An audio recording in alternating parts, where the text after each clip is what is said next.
Assalamualaikum warahmatullahi wabarakatuh. Harka fuuni kabajamtoota hordoftoota chaanala keenya akkam nagaa keessanii fayyaa jirtu. Bakka jiraatan har'a kunoo deebinee isin dhufnee jirra. Dhiifama wajjin har'a garuu istuudiyoo illee deemnee istuudiyoo deemuu sun taane manuma keenya keessatti har'a isinii waraabuudhaaf anaaf dhiyaatuun iddoo kanatti argamnee jirra. Sababni immoo istuudiyoo deemuu dhabneef manuma keenya keessatti waraabuu jirruuf har'a keessummaa qabna. Keessummaan garaagaraa waan nu dhufuuf kanaaf as teennee isin bohaarsuudhaaf keessummoota keenyas teennee iddoo kana bohaarsina jenneeti har'a immoo manuma keenya jira jechuudha. Isinillee garanumaan akka nu wajjin bohaartan abdii guddaa isinirraa qabna. Akkasumas ammoo kaameramaan Abdii Huseen yookaan abbaa chaanala Yaayaa nu wajjin argama.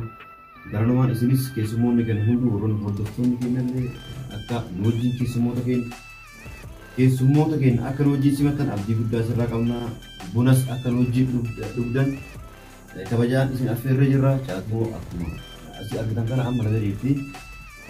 Xiqqoota immoo nagaa isin gaafattee yaada tokko isin wajjin hojii jirtee asii kaatee buna keessummoota keenyaaf buna dhaabbii jechuudha. Kanaafuu isinis hanga xumura sagantaa keenyatti akka nu hordoftan kabajaadhaan isin gaafanna. Warroonni chaanala kanaaf haaraa taatan immoo garanumaan subscribe akka gootan abdii guddaa isinirraa qabna. Caaltuunis chaanala akka banatti isinitti himnee jirra. Chaanala isii irratti immoo diraamaa bareedaa kan nama hawwatuu fi baay'ee kan barumsa guddaa qabu irra gadhifnee jirra. Liinkii shaashituuf jala isinii kaayetiin jira. Seentanii subscribe akka gootan abdii guddaa isin irraa qabaa. Garanumaan gara caaltuutti isin dabarsa. Assalamualaikum warahmatullahi wabarakatuh. Akkam kabajamtoota hordoftoota keenya. Baga nagaan jiraatanii nuti akkuma argitan kana keessummaa waan mana keenya dhufuuf manuma keenya keessa jirra. Maduma sagantaa keenyaatti nu wajjin akka turtan kabajaan isin gaafata. Kabajamtoota dhaggeeffattoota keenya gara keessummaatti osoo isin dabarsinii fi gara buna caaltuunis asii kaatee buna danfisuu fi waan garaagaraa hojiitti osoo hin eegaliin gaaffii isin koomentii jalatti nu barreessitan hunda osoo hin taane muraasa tokko tokko irraa isin deebisnee kaane gara sirrii dabaraa jechuudha. Akkuma inni jedhe amma gaaffii keessaniif amma deebi'ee galee. Gaaffii tokkoffaa keessaa mucayyoon Maliyaa jedhamtu ajjii ammam jaalattan jettee. Maliyaan hajii persentii meeqa jaalatti jettee jirti. Atammoo deebiin kan kemaa irree hammam jaalatti persentii meeqa jaalatti. Akkuma ishiin gaaffii erga si gaafatte atammoo deebii kan kee asumaan deebisi. Anajii amman jaaladhu dhibba keessaa 95 jaaladha. Maliyaan gaaffii caaltuu gaafatti turte gaaffiin ishiis caaltuu hajii persentii meeqa jaalatta dhibba keessaa meeqa jaalatta jettee gaafattee jirta. Deebiin si deebiste persentii dhibba keessaa 95 jaaladha jettee si deebistee jirti. Isi gaafatteef deebiin kan kee persentii dhibba keessaa 95 jaaladha jettee jirti. Amma gara gaaffii ittaanutti dabarraa jirti. Gaaffiin ittaanu ammoo sanillee Maliyyaamatu nu gaafatee jira jechuudha. Isin lachanuu persentii meeqa wal jaalattu jettee jirta.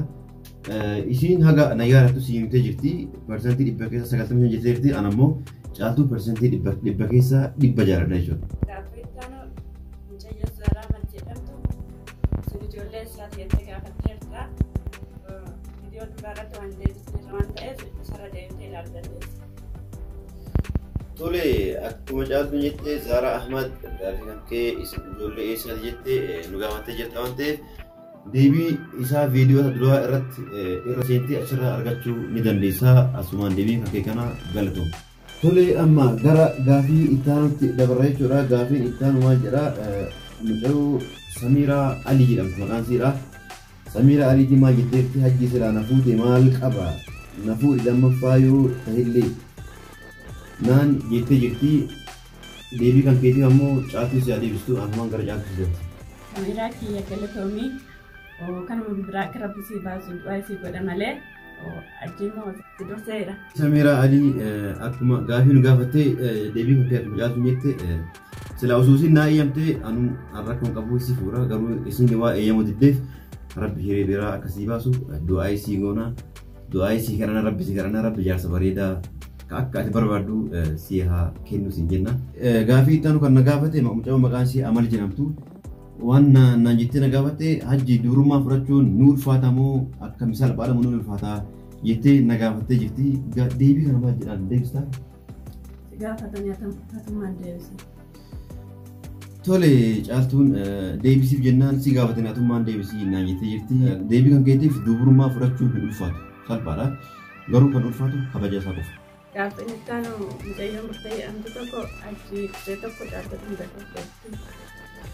Oke, bukti gaafi akkuma caaltuun dubbiste kana gaafi kan kee hajji yeroo tokko caaltuu dhungadhu naan jettee jirta.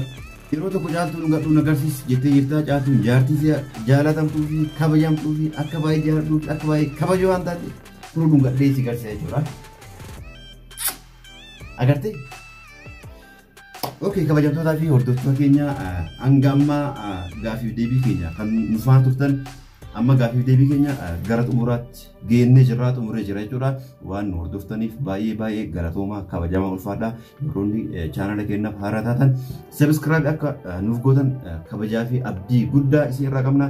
Caaltuunis chaanala haaraa akkuma dura isinitti hime ni qabdii diraamaa fi baacolee garaagaraa babbareedaa isarratti hojjetaa jirti waan ta'eef hordoftoonni kee hunduu achi seentanii sabiskiraayib akka gootaniif gamanuma kabajaadhaan isin gaafanna. Sagantaa biraa kan nu hafe qabna. Akkuma dura isin jedhe keessummoota nu bira dhufa waan ta'eef amma immoo gaafiif deebii kana xumurree gara sagantaa buna dhugaatii yookaan buna dabarraa jechuudha. Hanga xumura sagantaa keenyaatti akka nu hordoftan kabajaan isin gaafanna jechuudha. Gaafiif deebii xumurree jirra. Amma buna danfisuu jirra. Kottaa buna nu wajjin dhugaa.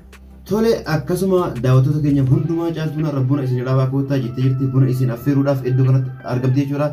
Keessumoota biraas ni qabna. Isinis dhuftanii akka buna nu wajjin dhugdan abdii guddaa isin irraa qabna. Galatoomaa horaa bula.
Lafta desa, of course. Dabe galen lufa Minde sun se sun Dabe tuma galen lufa Minde sun se sun Dabe tuma Barak barak barak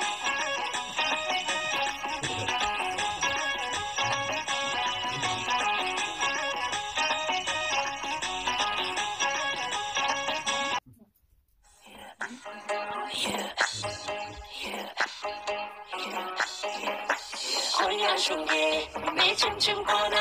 Koya shunge, me chim chim kona. Koya shunge, me chim chim kona. Ya waya ko fulni, ya waya ke tala ya sahitin katarare.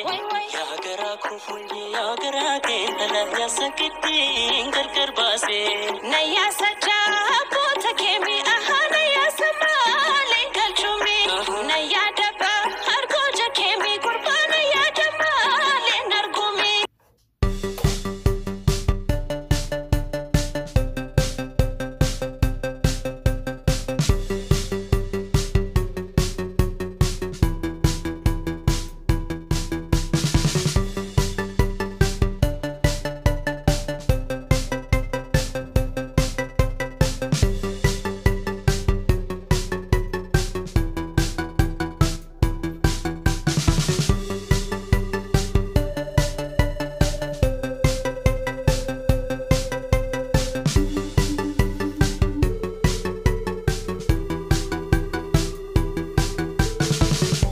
Dhugaa qabu nama sadansa. Laa dhugaa jirra baay'ee namatti tola. Galatooma. Dhugaa isinillee galatooma. Maal isin isaanii maal? Buna nagaa dhabina maal?